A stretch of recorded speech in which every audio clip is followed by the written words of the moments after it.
எல்லாருக்கும் வணக்கங்க. இன்றைக்கி நம்ம எல்லாருக்கும் பிடிச்ச ஒரு சிம்பிளான ருசிகரமான தக்காளி சாதங்க. இது எப்படி செய்யுதுன்னு சொல்லிட்டு வீடியோக்குள்ளே போகலாம் வாங்க.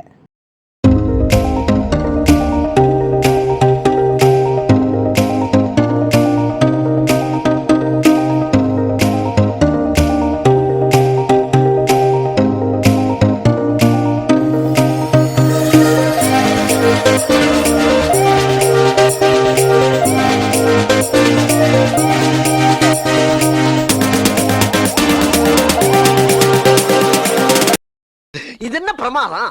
இது விட பெசலைட் ஒன்று இருக்கு. தக்காளி சாதங்க. ஆஃபீஸ் போவாங்கள்ல, ஆஃபீஸ் போகிறவங்களுக்கு வந்து பார்த்திங்கன்னா ரொம்ப சுலபமான முறையில் நம்ம ஒரு தக்காளி சாதம் செய்ய போகிறோங்க. இது வந்து ஆயில் வந்து கொஞ்சம் நீங்கள் கூடுதலாக ஆட் பண்ணிங்க மட்டும்தான் நம்மளுக்கு சாப்பாடு வந்து தலை வரும். இப்போ நம்ம ஆயில் ஊற்றிட்டோம். அடுத்து நம்ம வந்து வெங்காயம் வந்து நீட்டு வாக்கில் ஒரு 3 வெங்காயம் ஆட் பண்ணிக்கலாம். நம்ம கட் பண்ணி வச்சுருக்கோம்ல நீட்டு வாக்கில் ஒரு 3 வெங்காயம் அதை ஆட் பண்ணிடலாம். இது ஆஃபீஸ் போகிறவங்களுக்கு, ஸ்கூல் பிள்ளைகளுக்குலாம் ரொம்ப சுலபமான முறையை நம்ம செய்யலாம். எதுக்காக இந்த ரெசிபி நான் இன்றைக்கி செய்கிறேன் அப்படின்னா, இதில் வந்து பார்த்திங்கன்னா நம்ம ஆஃபீஸ் சப்போஸ் போவோம், இல்லை பசங்களுக்கு வந்து பார்த்திங்கன்னா கொஞ்சம் லேட் ஆகிடும். நம்ம எழுந்துக்க லேட் ஆகும்போது நம்மளால் குழந்தைங்களுக்கு வந்து செய்ய முடியாதுங்க. ஸோ இந்த மாதிரி ஹோட்டலில் வாங்கி கொடுக்குறத அவாய்ட் பண்ணிவிட்டு இந்த மாதிரி நீங்கள் வந்து தக்காளி சாதம் செஞ்சு கொடுத்தீங்கன்னா பசங்க ருசிச்சு சாப்பிடுவாங்க. இல்லை நம்ம வந்து பட்டை லவங்க எதுவுமே ஆட் பண்ண போகிறது இல்லைங்க. வெறும் வந்து பார்த்தீங்கன்னா 10 to 15 மினிட்ஸ்க்குள்ள சுலபமான ஒரு முறையில் நம்ம தக்காளி சாதம் செய்ய போகிறோம். அடுத்த வந்து நம்ம பச்சை மிளகாய் ஆட் பண்ணிக்கலாங்க. நீட்டு வாக்கில் கட் பண்ணியிருக்கேன். ஒரு 4 பச்சை மிளகாய் ஆட் பண்ணிக்கலாங்க. நல்லா மிக்ஸ் பண்ணிடலாம். செய்யக்கூடாதுங்க. நல்லா மிதமான சூட்டில் இப்படி வச்சுட்டே இருங்க கேஸை.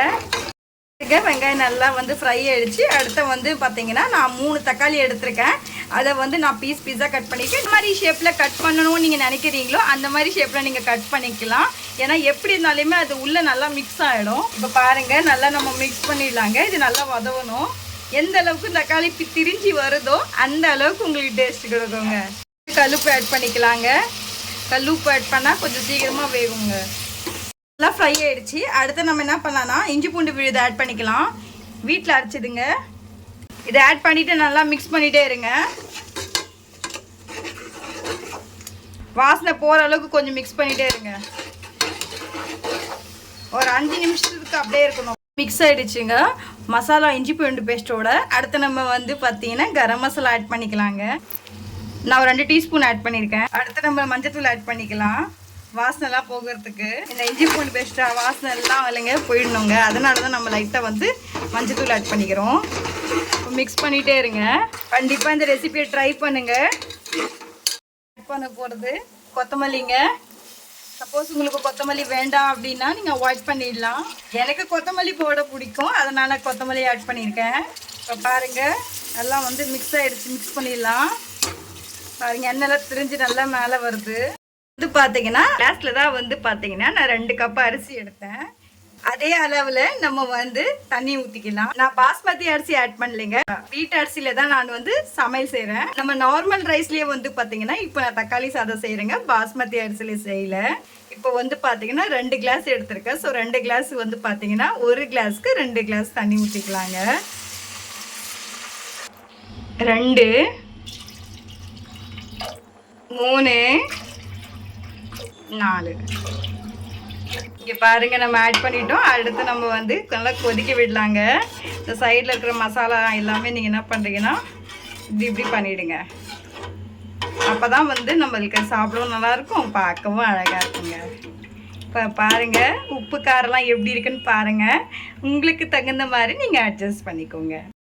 நம்ம 10 நிமிஷத்துக்கு முன்னாடியே ஊற வச்சுட்டோங்க அரிசி. இது நல்லா 2 to 3 டைம்ஸ் நல்லா வாஷ் பண்ணிட்டோங்க. இப்போ வந்து நம்ம என்ன பண்ணலாம்னா இதில் ஆட் பண்ணிடலாங்க. இந்த கொதிக்குது இல்லைங்க தண்ணி, மசாலாலாம் ஆட் பண்ணிடலாம்.